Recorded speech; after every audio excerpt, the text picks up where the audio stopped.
So how do you know if your vehicle is in closed loop when you're trying to fine tune using a power commander and making sure your changes that you add in closed loop won't just be pulled right back out by the narrowband O2 sensor?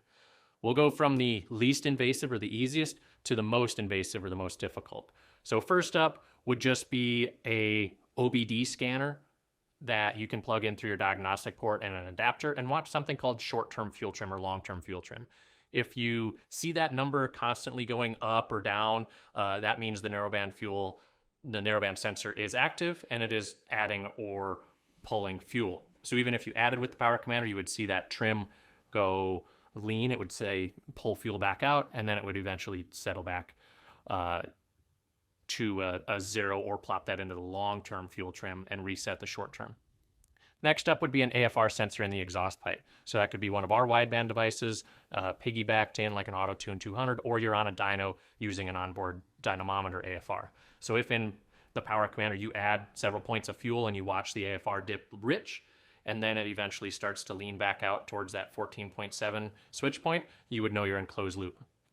Next up would be to use PowerCore to monitor the injector duty cycle or pulse width. So if in that same area that you just added fuel, you can watch your actual injector pulse width grow for a second, and then it eventually shrinks back again. That's the short-term fuel trim kicking in to, again, pull that pulse width back. And lastly would be to actually use an oscilloscope where you're capturing that injector event, where you'll see it go from 12 volt, you'll pull down to 0. That is the actual spray pulse happening. If you add fuel, that pulse will grow from 4 milliseconds to 4.4 if you added some fuel.